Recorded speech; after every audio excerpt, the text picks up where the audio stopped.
it was certainly an album that changed our entire life. I mean, we were probably that close to breaking up when we released that album because we were so broke and we were so much in debt and we couldn't see a way out of it. Rick and I were dumped into the production role there by Harry and George, and you know, that was an interesting trip for us. But I remember one of the industry experts coming in to the studio and hearing the album, and he made this statement. It was a statement of fact that I said, "Oh, this is fantastic. This music's wonderful." He said, "But you know, radio's not going to play any of these songs."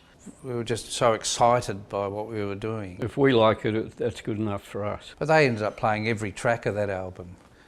So it wasn't, that was a wonderful thing for us, that it just wasn't a hit single based thing. And I think Cole Chisel could tell you the same story. That was, we thought of ourselves as an album band from that album on.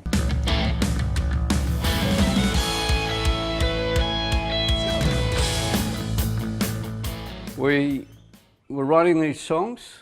We had a lot of influence from AC/DC, watching them play live and record.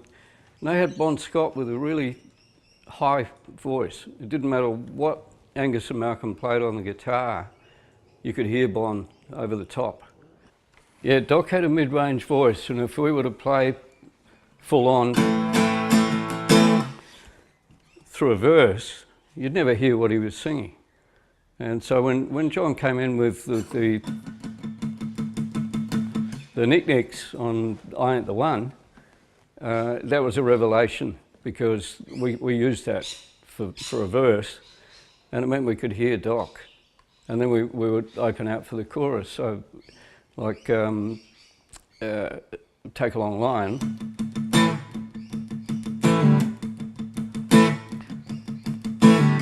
Doc could sing through that, and then it was Take a Long, where everyone sings for the chorus. It was like it was a formula. And we wrote a number of songs like that. Because the thing is that it went with the hi-hats. There's a loud soft to it. It's not just, it's not an even metered thing. It's got a swing. Think of hi-hats. If it ain't got that swing.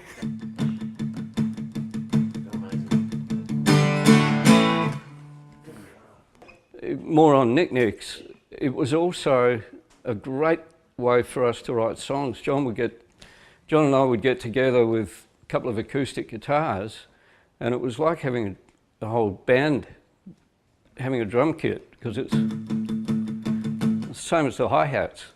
So we would write songs like that and feel like we had the band around us. The band finally found a unique sound.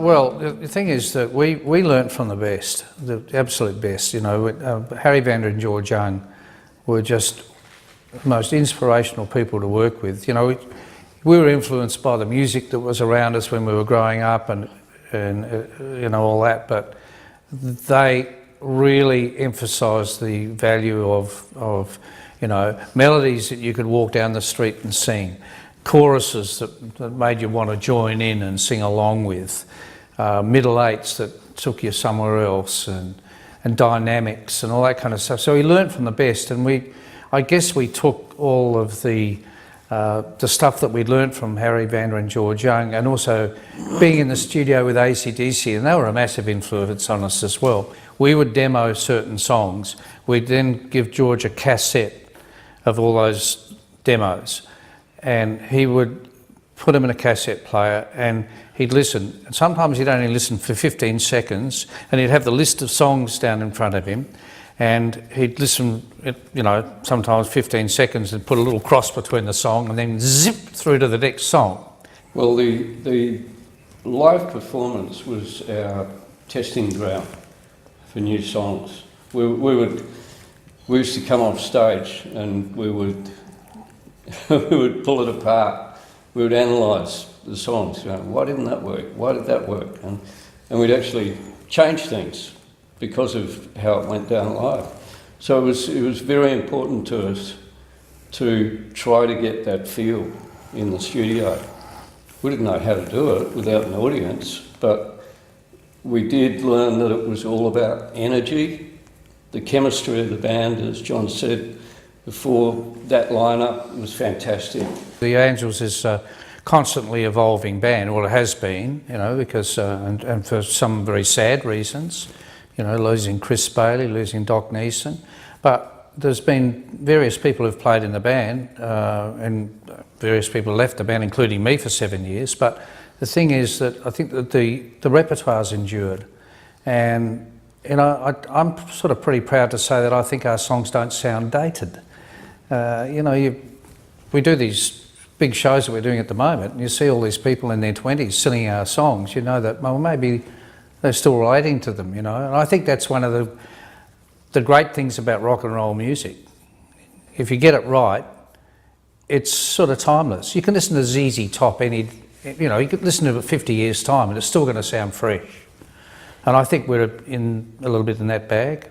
Between John and Doc and myself, the three of us were the songwriters, and right from the beginning we said we want to write lyrics that are going to stand the test of time, not be here today, gone tomorrow. I was thinking about something about Face to Face too, because when we released that album, and then by the time we did the David Bowie tour, before we did the David Bowie tour, the album had gone through the roof. It was double platinum. We did the the David Bowie tour. It was in triple platinum, and then that came into the summer of 1978. And on beautiful, still summer evenings, you could walk outside your house in the night time, and you could hear Face to Face being played in various backyards around your neighbourhood, and that would have been the same right across, you know, Sydney and all the other cities too, because by that stage it was huge everywhere. So that was an amazing experience to be able to walk outside your house and hear your record being played in people's houses. The backyard barbecue album. Yeah. And we all had it, including myself.